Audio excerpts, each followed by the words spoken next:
Estad pues firmes en la libertad con que Cristo nos hizo libres, y no estéis otra vez sujetos al yugo de esclavitud. Gálatas 5:1. La Iglesia Bautista El Dorado tiene el honor de presentar Palabras de Libertad en labios del pastor Ricardo Fernández. Hermanos, vamos a continuar viendo el libro de los Hechos y quiero que abra su Biblia en Hechos 2, versículo 41 al 47. Y este tema se trata de la vida natural de una iglesia en acción. La vida natural de una iglesia en acción. Uno puede ver la salud de alguien porque está funcionando. Cuando uno está en cama o está enfermo, ya uno se incapacita y no puede funcionar. Una iglesia que no está actuando como Dios manda es una iglesia enferma, una iglesia muerta. Y por eso que el que hace que la iglesia funcione es el poder del Espíritu Santo. Y hay libros, y yo tengo un libro aquí, ay Dios, ay Padre, bueno. Hay un libro aquí que se llama Las 8 características básicas de una iglesia saludable. Una guía práctica para el crecimiento natural. Y ya se ha escrito muchos libros. Este es un libro de mucha lectura. Y todo el mundo ha visto el recetario que hay allí de los 8 puntos para lograr un crecimiento, lo que se llama ahora. Pero qué mejor que la Biblia para tener un manual de cuál debe ser nuestra forma de crecer, la naturalidad de una iglesia, de cómo es una iglesia sana, una iglesia en función como el cuerpo humano, que cuando una iglesia está entorpecida, pasiva, simplemente está deforme y se autodestruye. Y aquí en Hechos 2, versículo 41-47, habla de una radiografía de una iglesia que está en acción. Quiero que lea conmigo estos versículos. Vamos a hacerlos juntos y pongámonos en pie nuevamente. Así que los que recibieron su palabra fueron bautizados y se añadieron aquel día como 3,000 personas y perseveraban en la doctrina de los apóstoles, en la comunión unos con otros, en el partimiento del pan y en las oraciones, y sobrevino temor a toda persona. Y muchas maravillas y señales eran hechas por los apóstoles. Todos los que habían creído estaban juntos y tenían en común todas las cosas. Y vendían sus propiedades y sus bienes y los repartían a todos según la necesidad de cada uno. Y perseverando unánimes cada día en el templo y partiendo el pan en las casas, comían juntos con alegría y sencillez de corazón, alabando a Dios y teniendo favor con todo el pueblo. Y el Señor añadía cada día a la iglesia a los que habían de ser salvos. Amén. Hermano, hay un dibujo de una iglesia allí. Ahí había por lo menos 7 cosas claras que hacía esta iglesia en función, en ejercicio, en actividad. Dice que bautizaba. Se añadieron aquel día 3,000 personas que fueron bautizadas. ¿Hoy qué hicimos? Bautizamos. ¿A quiénes bautizamos? ¿A creyentes o a incrédulos? A creyentes que han nacido de nuevo. La iglesia está bautizando. Y todos los que han creído en el Evangelio, que han creído en la salvación y que han aceptado a Cristo, han recibido el Espíritu Santo, debemos bautizarlo como un testimonio público de esa conversión. Que porque el bautismo simboliza la muerte, sepultura y resurrección de Cristo. La iglesia enseña. Ahí dice que perseveraban en la doctrina de los apóstoles. Había comunión entre ellos mismos.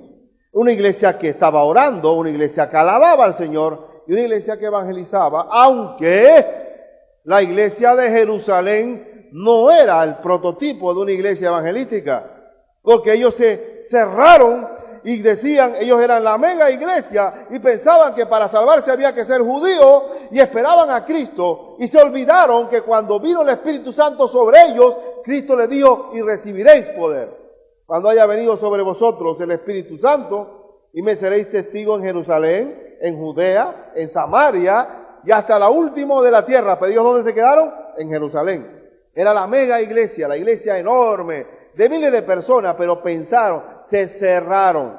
Así que esta iglesia fracasó en cuanto a llevar el Evangelio hasta lo último de la tierra. Pero podemos ver claramente estas cualidades de una buena iglesia, que tenemos que tenerlo muy presente. En el día de hoy bautizamos a 6 personas. ¿Dónde está la base fundamental del bautismo? En Mateo 28. Mateo 28. La Escritura dice, versículo 19, por tanto id y haced discípulos a todas las naciones, bautizándolos en el nombre del Padre y del Hijo y del Espíritu Santo. Estamos captando para Cristo discípulos que su primer acto de obediencia es el bautismo en el nombre del Padre, del Hijo y del Espíritu Santo. Y con el bautismo, el creyente nuevo está testificando de que su vida vieja ya ha pasado, está arrepentido, ha cambiado de mente, no sigue los mismos valores, no sigue metido en el pecado. Dios le ha dado el poder de liberarse del pecado y ser nueva criatura. En Romanos 6 habla sobre eso, sobre el bautismo. Romanos 6, versículo 1. ¿Qué pues diremos? ¿Perseveraremos en el pecado para que la gracia abunde? En ninguna manera. Porque lo que hemos muerto al pecado, ¿cómo viviremos aún en él? No puede ser que si ya yo estoy muerto al pecado, porque ahora mi carne ha sido crucificada en la cruz del Calvario, yo vuelva a ser lo que era. Yo cada vez que usted, hermano, ore, por favor, tiene que orar, Señor, mi carne ha sido crucificada en el Calvario. Y no puede decir, yo no puedo decir que yo tengo que ser rabioso como mi abuelo, o iracundo como mi mamá. Ya yo tengo que romper con ese esquema porque ahora yo estoy muerto al pecado.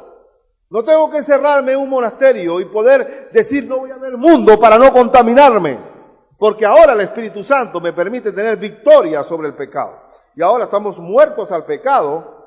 Dice el verso, ¿o no sabéis? Verso 3, que todos los que hemos sido bautizados en Cristo Jesús, hemos sido bautizados en su muerte. Es decir, que cuando Cristo murió, la muerte de Cristo fue mi muerte.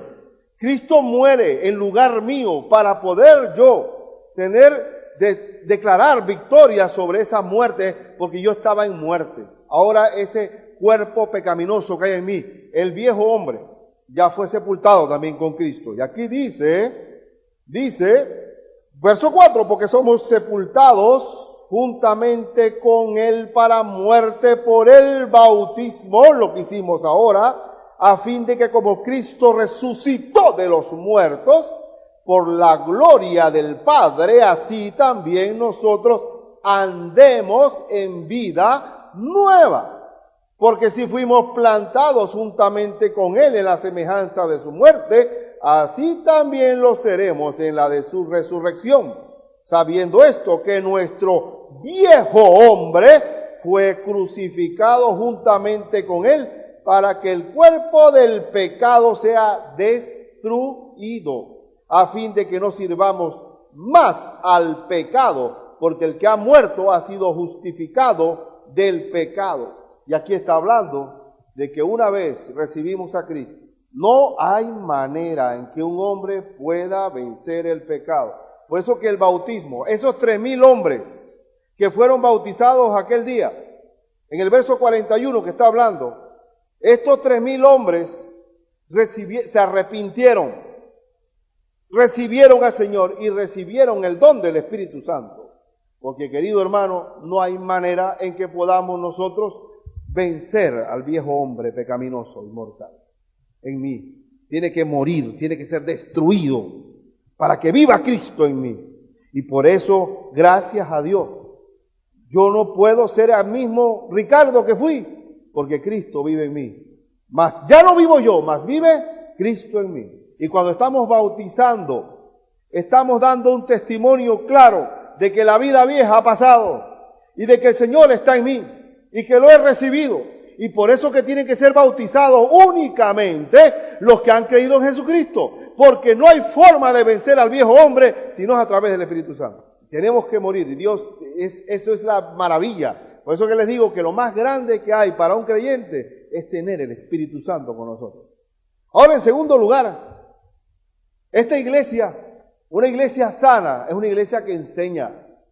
Volviendo donde estábamos en Hechos 2, en el versículo 42, dice, y perseveraban en la doctrina de los apóstoles. ¿Y qué significa perseverar?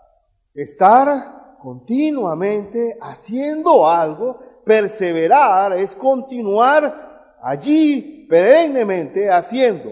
Como los judíos, de acuerdo al libro de Moisés, allá en el Antiguo Testamento, dice que repetirás a tus hijos.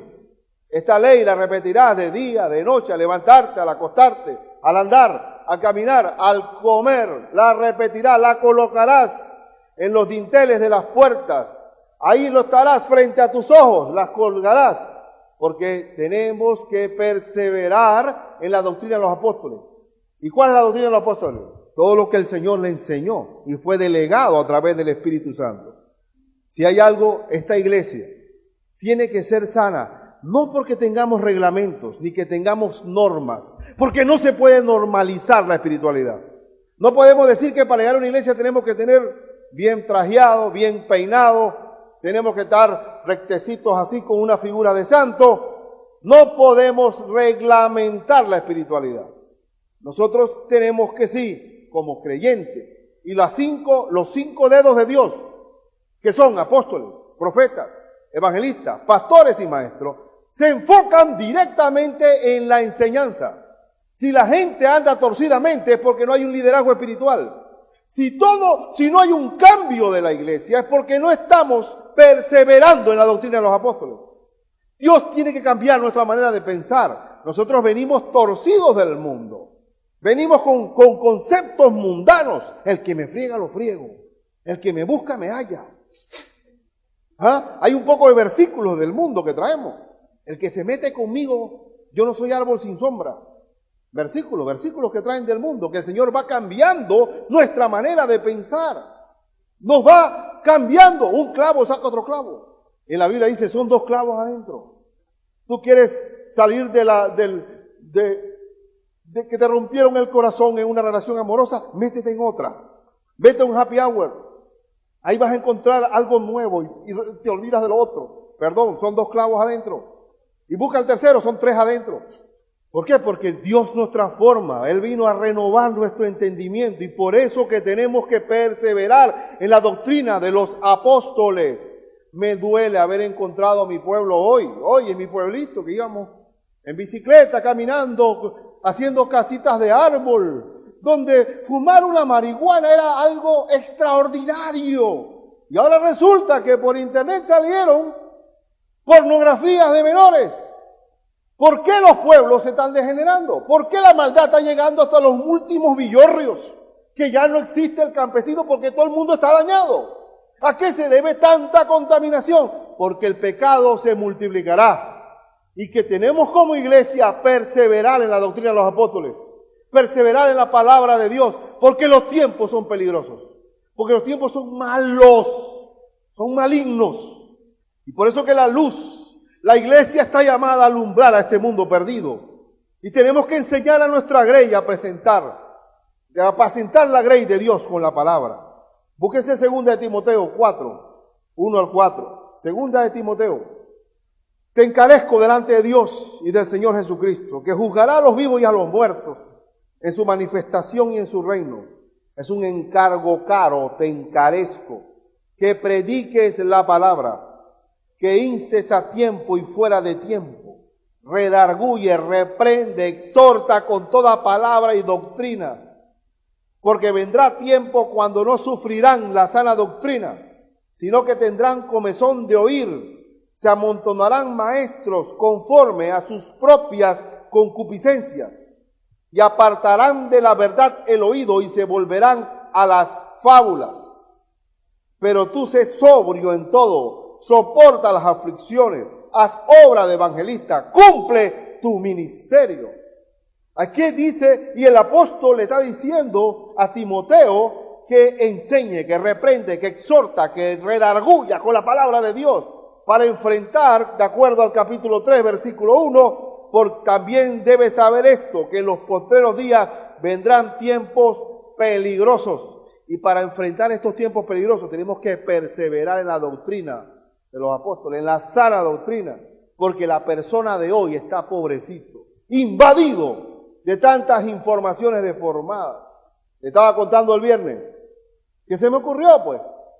Es bueno leer, dice que un predicador, Wesley, aparte de que oraba de rodillas con la Biblia abierta, porque se paraba todos los días a las 4 de la mañana, tenía el periódico al lado, y él predicaba lo como va el mundo y lo que dice Dios. Y yo me puse a ver un programa de esos shows horribles que es, tipo Cristina, que se llama, pero es peruano, no sé ni cómo se llama. Laura, ¿cómo va el mundo, Dios mío? Viene una muchacha joven de 27 años, gorda, que el marido la está dejando y la está engañando con otra, porque tiene 2 hijos de 11 y 7 años. Y el tipo dice que la deja porque huele a cocina, porque ya está gorda, no es la misma que saqué cuando tenía 15 años. No es aquella jovencita, oye, pero ¿cómo va a ser de igual? Y si está gorda es porque no la atiendes. Y entonces enguacan a la mujer, la dejan allí, y el tipo se va con otra, y resulta que la otra está casada también. Y traen a los 4 al programa, y entonces la comentarista, la moderadora, le dice, bien dejada estás por no asearte, y por no rebajar y no ser aeróbico.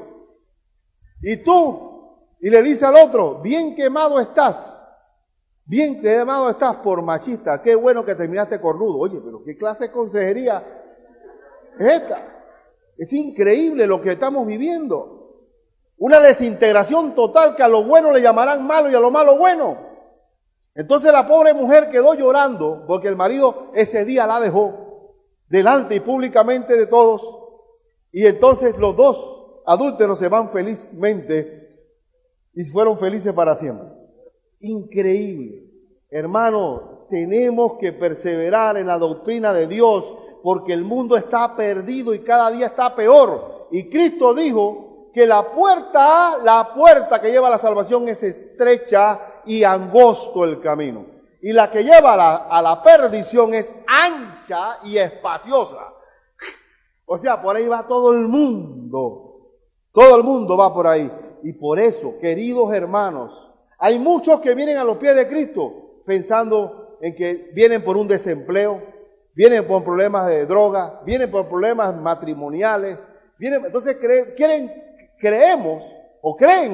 que Cristo es una lotería, que vino aquí como, oye, un salve, pues, para ver si salgo del problema, para ver si pago la hipoteca, para ver si no pierdo mi casa.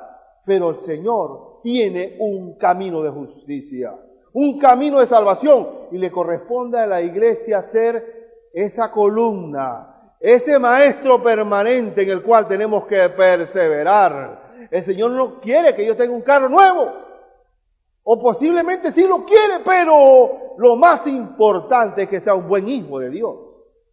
Lo más importante que quiere Dios es formarnos en nosotros, ser a imagen suya. Dios quiere buenos hijos, y para poder ser buenos hijos tenemos que enseñar la palabra de Dios. Por eso que una iglesia sana es una iglesia que está enseñando la palabra de Dios. Observen, en el versículo 42 estamos, de Hechos 2, vuelva nuevamente atrás y va a ver, cuando usted lee la perseverando en la doctrina de los apóstoles, si busca el 45, el versículo 45 de Hechos 2, dice así, y perseverando unánimes cada día en el templo. A ver, ¿cuánto tiempo perseveraban en la doctrina de los apóstoles? Nosotros a veces nos ufanamos un poco, ¿no? Hay una pequeña jactancia de que somos una iglesia discipuladora. Pero ¿cuántas veces discipulamos a la gente? El domingo y una vez por semana. ¿Cuántas veces? ¿Cuál era la perseverancia en la enseñanza que tenía la iglesia de Jerusalén? Cada día en el templo. Todos los días. ¿Y cómo es posible una crisis y una decadencia espiritual de que a veces nos sentimos agobiados porque estamos estudiando mucho la Biblia? Cuando la perseverancia en la iglesia primitiva era cada día en el templo. ¿Qué quiero decirle con esto? Que la dieta que nosotros estamos dando de palabra de Dios, porque no solo de pan vive el hombre, sino de toda palabra que sale de la boca de Dios, la dieta sigue siendo pobre. Sigue siendo pobre. Así que aquel que dice, ay hombre, hoy es jueves, tenemos Biblia hoy. Si hay mucha desnutrición espiritual en la iglesia moderna, es porque no estamos perseverando en la doctrina de los apóstoles. No estamos enseñando la palabra de Dios. Perseveraban cada día en el templo. Ahora, si tenemos una iglesia que bautiza y que enseña la Biblia, y más nada, tenemos un seminario teológico. Hay algo que tiene que ver como consecuencia de perseverar en la sana doctrina y de beber de la savia de Dios, es que hay algo hermoso que ocurre. ¿Saben qué ocurre? Lo que se llama la comunión. La comunión. Y vamos a ver, el texto en Hechos 2 dice, y perseveraban en la doctrina de los apóstoles, en la comunión unos con otros. ¿A qué punto estaba la comunión entre ellos? En el versículo 44, ¿hasta qué punto llegaron? Todos los que habían creído estaban juntos y tenían en común todas las cosas y vendían sus propiedades y sus bienes y lo repartían a todos según la necesidad de cada uno. Miren qué clase de hermandad. Ya el dólar, el bolsillo pasó a la historia. Pero ahora hay que ver que la iglesia primitiva de Jerusalén repartía, pero después se dieron cuenta que es compartir, porque ellos estaban vendiendo todo porque Cristo venía y se quedaron así estacionados mirando para el cielo. Bueno, ¿qué vamos a hacer? Bueno, vende todo, pues aquí nos quedamos. No vamos a salir de Jerusalén porque el Señor viene pronto. Y se quedaron todo el mundo en Jerusalén y tenían que comer y vendieron todo y no había mezquindad. Todo estaba en común. Pero no había un apego a los bienes. Hermano, una de las cosas que el Señor produce en nosotros cuando nos convertimos al Señor de corazón y nos consagramos es que los bienes materiales no están nuestros tesoros ahí. Nuestro corazón no está en los bienes materiales. Que si me roban mi carro no se me llevaron mi espíritu. El Señor produjo un cambio. ¿Saben qué significa la palabra comunión? O sea, la palabra comunión significa común, unión. O sea, ¿quién es nuestro común denominador? Jesucristo. El Frente de Trabajadores tiene una común unión, el ser trabajadores. El Frente Estudiantil, ser estudiante. El Colegio de Médicos, el Colegio de Abogados. Pero la Iglesia de Cristo tiene como común denominador a Jesucristo. ¿Y cuál se puede hablar que es comunión? Bueno, hay algunos por allí, en la tendencia quizá anglosajona, es que comunión, vamos a tener una comunión, irnos a una parrillada. Una comunión, hay una comunión entre nosotros, una parrillada. Un campamento, vamos a tener una comunión. O los jóvenes que van a comerse unas pizzas. La comunión es Cristo. Él es nuestra comunión. Él hace que yo pueda ser hermano y verlos a ustedes y nosotros vernos y tratarnos como hermanos y estar juntos. Y esta misma iglesia es una iglesia hermosa. ¿Por qué? Tenemos chinos, negros, indios, tenemos indígenas, tenemos colombianos, blancos, amarillos, de todo tipo. Y todos estamos allí. Es una ensalada preciosa. Es un pavo real. Sabroso, qué lindo, qué precioso. Eso es comunión. Si Cristo no está, los colores por separado, las naciones por separado, porque no tenemos la comunión. Pero cuando llegamos a Cristo, dejamos de ser samaritanos y judíos, ahora somos de Cristo. ¿Cuál es el común denominador de esta iglesia y de cualquier iglesia de Cristo? Que somos de la familia de Dios, donde no hay acepción de personas, donde no hay distingo de razas ni de sexo. Somos de Cristo. Es la diferencia enorme que hay. Y me encanta mi diaconado, que es una ensalada de razas. ¡Qué preciosidad! ¡Qué preciosidad! Y la comunión. La comunión Podemos ver en 1 Corintios, capítulo 1, versículo 10, la definición de comunión. 1 Corintios, capítulo 1, versículo 10, dice así: os ruego pues, hermanos, por el nombre de nuestro Señor Jesucristo, que habléis todos una misma cosa, y que no haya entre vosotros, ¿qué? Divisiones, sino que estéis perfectamente unidos en una misma mente y en un mismo parecer. Eso es comunión. No tiene que ver con pizza, ni hamburguesa, ni con retiro, ni un juego de béisbol. Es tener una misma mente, un mismo hablar, un mismo parecer. Y estamos unidos como Cristo y el Padre son uno, nosotros también somos uno con Él. Eso es comunión. ¿Qué implica parrilladas? ¿Qué implica juegos? ¿Qué implica todo eso? Pero que comunión implica estamos uno en Cristo y que somos hermanos, somos de la familia de Dios. Eso es comunión. Eso es comunión. Y por eso que el apóstol Juan, en Primera de Juan, en el capítulo 1, en Primera de Juan, el capítulo 1, define también cuál es el éxito de la comunión. Dice así, el verso 3, lo que hemos visto y oído, eso os anunciamos, para que también vosotros tengáis comunión con nosotros, y nuestra comunión verdaderamente es con el Padre y con su Hijo Jesucristo. Estas cosas os escribimos para que vuestro gozo sea cumplido.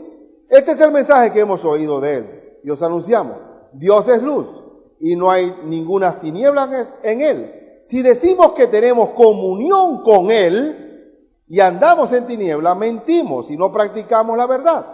Pero si andamos en luz, como Él está en luz, tenemos comunión unos con otros. Y la sangre de Jesucristo, su Hijo, nos limpia de todo pecado. ¿Cuál es el éxito de una buena comunión entre hermanos?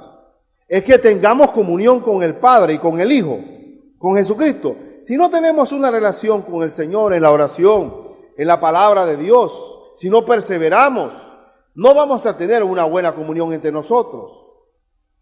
Van a salir los problemas raciales, van a salir los problemas de antipatía.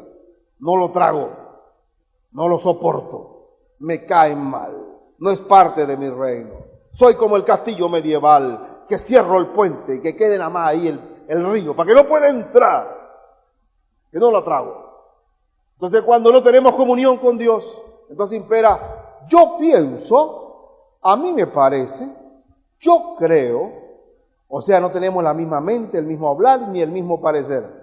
Por eso es fundamental que si no hay perseverancia en la doctrina, no vamos a tener comunión. No vamos a tener comunión.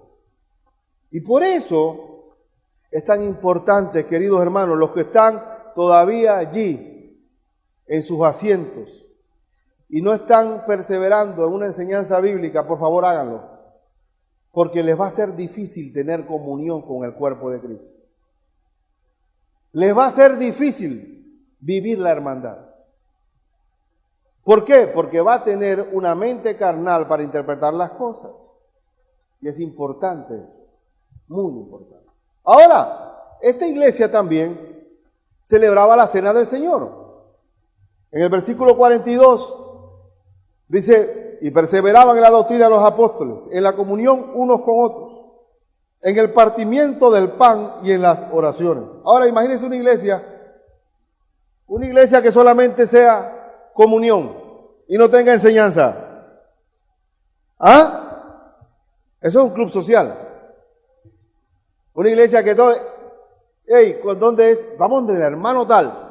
Del hermano tal hablamos de fútbol, hablamos de Zidane, del otro de Owen, de la cuestión, de que si Argentina gana, si el Brasil se queda, que si Alemania repite.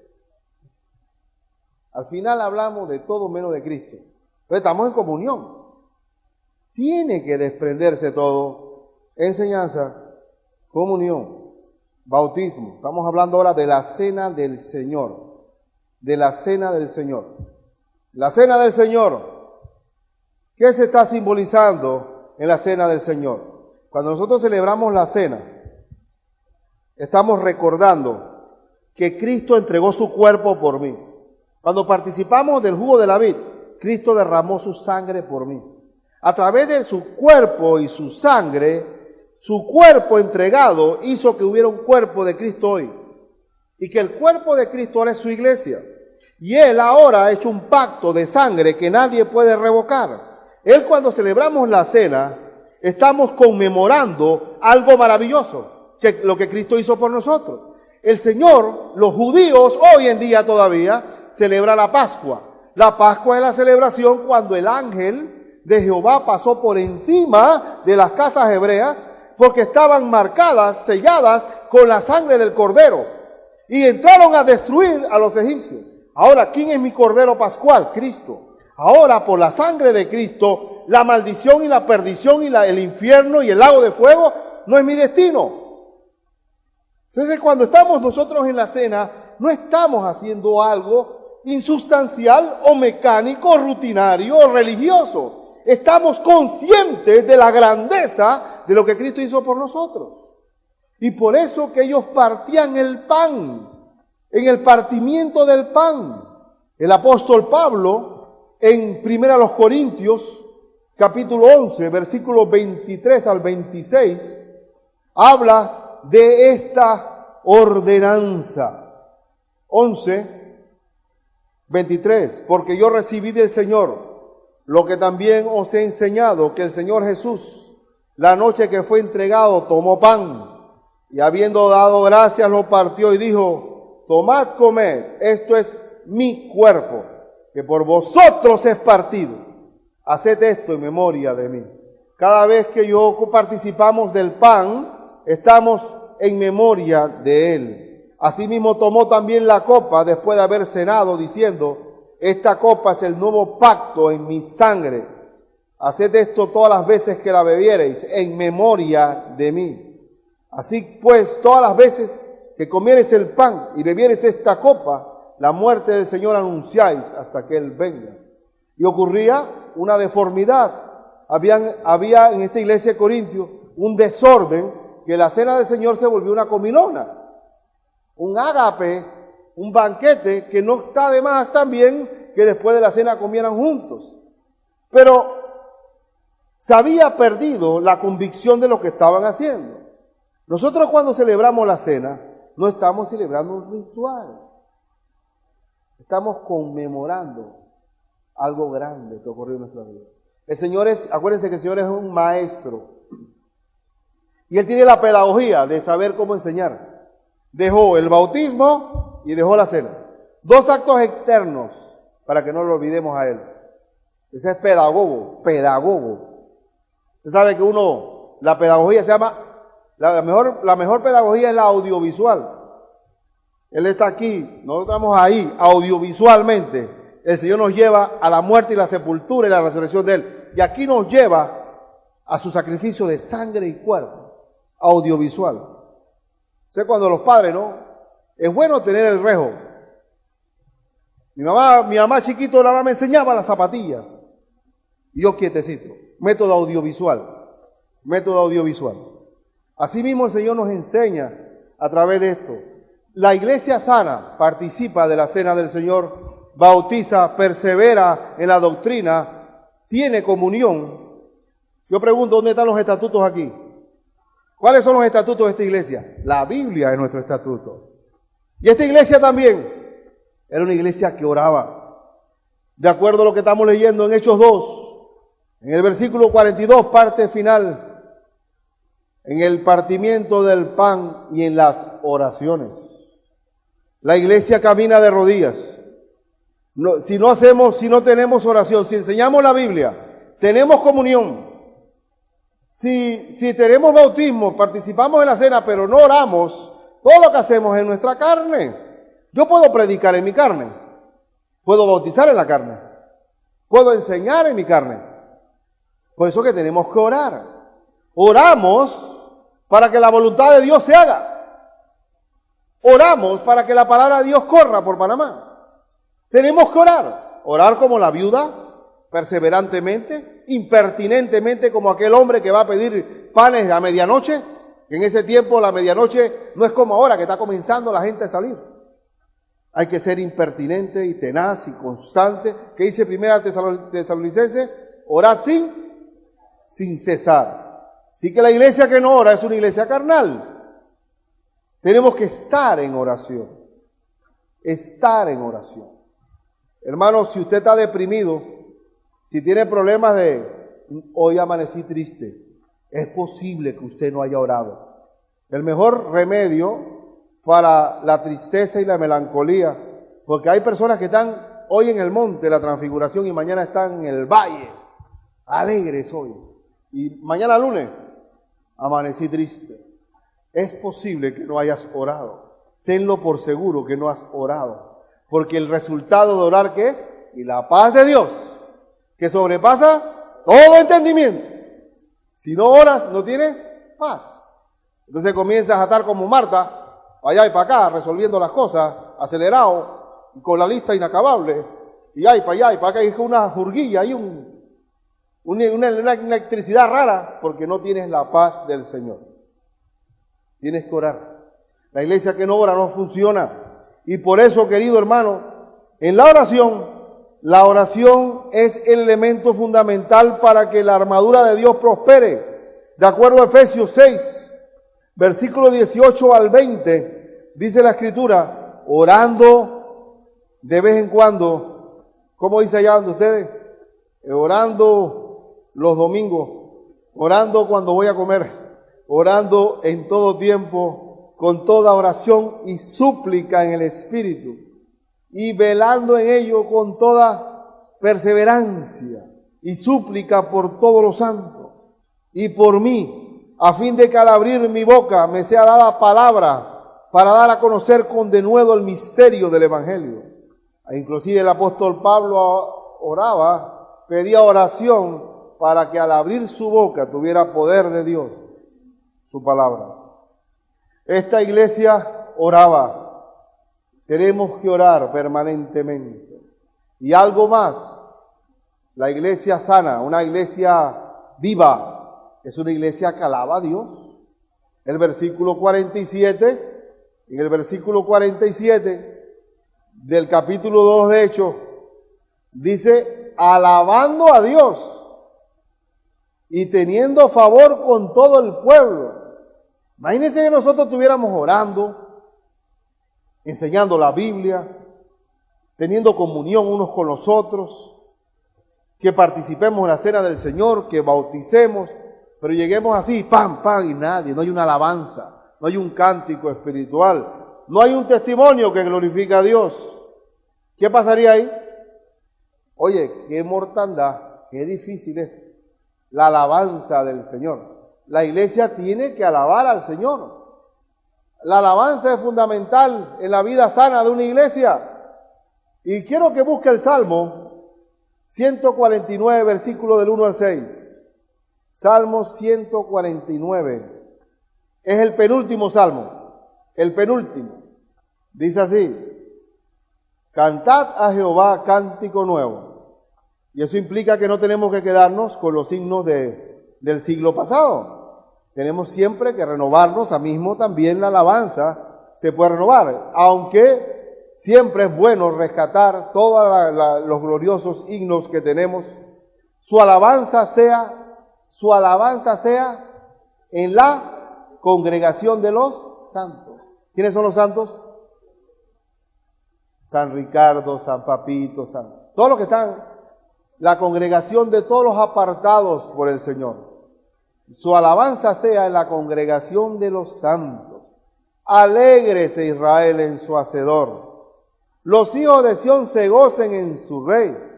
Alaben su nombre con danza, con pandero y arpa, a él canten, porque Jehová tiene contentamiento en su pueblo. ¿Quién se alaba cuando nosotros alabamos? El Señor. Hermoseará a los humildes con la salvación. Regocíjense en los santos por su gloria, y canten aún sobre sus camas. A ver, canten aún sobre sus camas. Ahora mi suegra está viviendo conmigo, gloria a Dios, en este tiempo, en este periodo de tiempo. Hasta me gusta que se quedara. Pero me gusta que él todas las noches canta con su nieto. Se casa ahí cantando, le canta, gloria a Dios. Pero qué hermoso que canten en sus camas. Miren hasta dónde cuando hay un espíritu de alabanza, ¿no? No estar ahí una persona que no alaba. Miren, ¿qué dice Santiago? ¿Hay alguno enfermo? Ore. ¿Está alguno alegre? Cante alabanzas. Ante alabanzas. Oye, yo no tengo ningún problema hoy. Oye, qué bien. Mira, no tenemos ningún problema. Entonces no tenemos motivos de orar. No, alabe al Señor entonces. Alabe al Señor, porque si hoy no tiene problemas, mañana puede tenerlos. Pero hoy canta alabanzas. Si hay problemas, ore. Y la alabanza es una oración de gratitud. Y estamos, aquí dice, ¿por qué alabamos? Por nuestro Hacedor. Nos alabamos porque Dios se contenta con la alabanza. Nos alabamos porque hermoseamos. Dice que los hijos se hermosean. Un corazón contento. Dice cuál es el mejor remedio. Mejor que la cirugía estética. Dice que el corazón alegre hermosea el rostro. Es decir, que el cirujano estético, por mucho que llene, quite las patas de gallina, estire, que llega el momento en que esté tan estirado que cuando saluda se levanta el pie atrás, de lo estirado que está. Si tú no tienes un corazón contento, botaste la plata. Botaste la plata, porque dice la Biblia que el corazón alegre hermosea el rostro. Y la mejor forma de hermosear el rostro es alabando al Señor. Y miren cómo termina este salmo en el verso 6. Exalten a Dios con sus gargantas y espada de dos filos en sus manos. ¿Cuál es la espada de dos filos? La Biblia. Qué interesante que venimos a la congregación con la espada de dos filos, cantando con nuestras gargantas en la congregación. ¿Ah? Una congregación que uno siente, oye, Dios mío, cuando allá se pase lista, cuando allá se pase lista. Hay gozo en Jesús, hay gozo. Yo no sé, el Señor dice, ¿qué es esto, Dios mío? Este quiere irse a comer, este no quiere estar aquí. Increíble, y pareciera que fuera a caer nieve afuera. Una iglesia tiene que alabar al Señor, porque la alabanza es la expresión de amor del pueblo, y sobre todo que Dios se contenta con la alabanza, ¿no? Pero hay hermanos que son fonomímicos, pareciera que estuvieran cantando, pero no quieren esforzar su garganta, y por eso que no tienen ¿qué? ¿Cómo que le dicen los músicos? ¿Cómo que le dicen cuando lo que es la capacidad para alzar la voz? ¿Cómo le dicen, Lloyd? El volumen ese, la capacidad, eso tiene su nombre. La vocalización. Abran la boca. ¿Por qué los esclavos cantaban tan bien? Oye, porque la única forma de tener gozo era cantando. Si no, no aguantaba nadie eso. Y alababan al Señor. Y por eso, queridos hermanos, parece mentira que una persona agradecida a Dios es la que mejor alaba al Señor. Cuando Cristo fue a visitar a aquel fariseo y una mujer vino y derramó sus lágrimas en el Señor, y el fariseo dijo, oye, si él fuera profeta, sabría que esa mujer es una mujer perdida, de la calle. Y el Señor, conociendo siempre los pensamientos, dice, Simón, quiero decirte algo, te voy a plantear algo. Si un hombre tiene una deuda de $50 y se la perdonan, y otro tiene de 500, y el mismo acreedor se la perdona, ¿quién agradece más?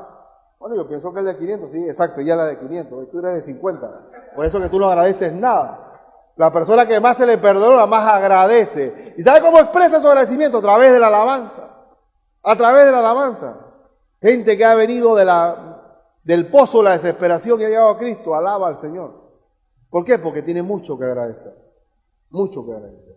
Una iglesia que no alaba no funciona. Y el último punto. Dice la Escritura que el Señor añadía a la iglesia los que habían de ser salvos. El verso 47. En este caso, el Señor añade a la iglesia. Como estas familias, como estos hermanos que estaban acá, Víctor y Sofía, fueron añadidos. Ellos fueron añadidos al Señor.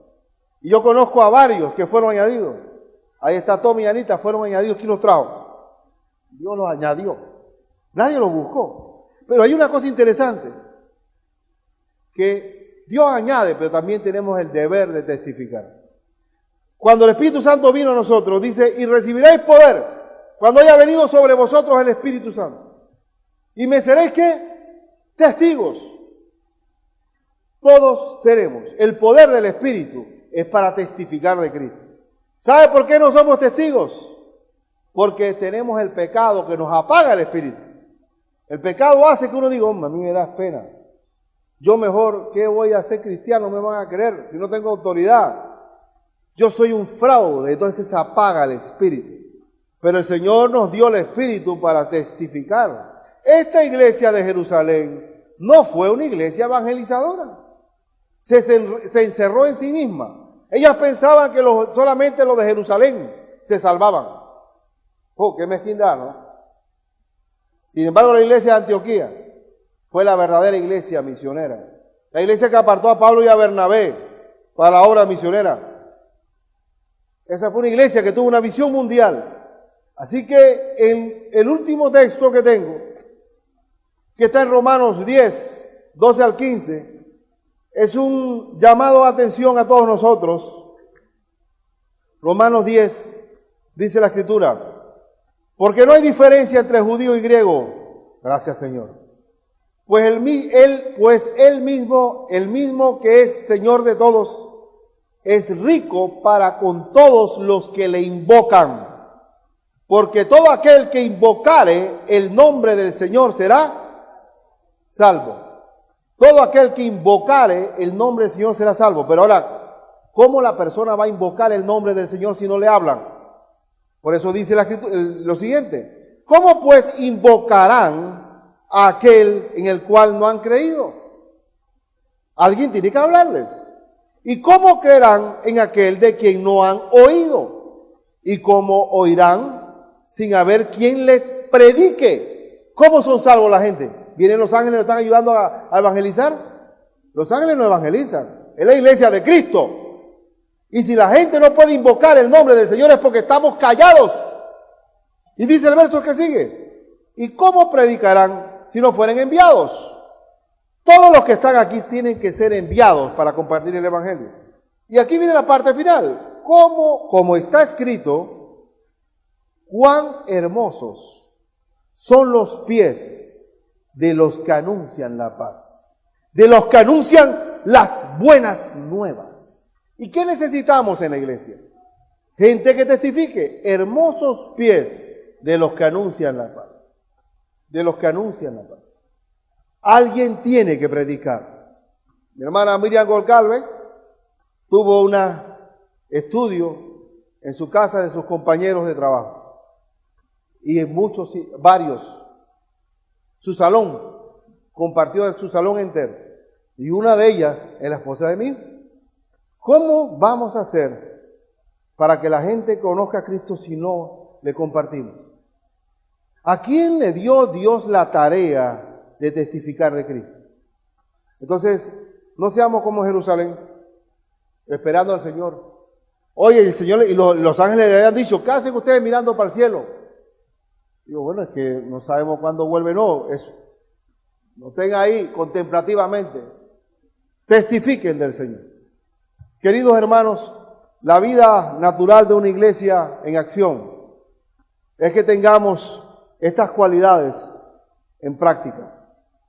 Mientras que tengamos esta realidad presente, no nos debe preocupar por nada más. Estamos haciendo lo que el Señor nos ordenó hacer. Participe y sea miembro activo de una iglesia en acción. Que Dios nos guarde para que mantengamos esa actitud de obediencia, esa sumisión a lo que Él trazó para su iglesia. Vamos a orar.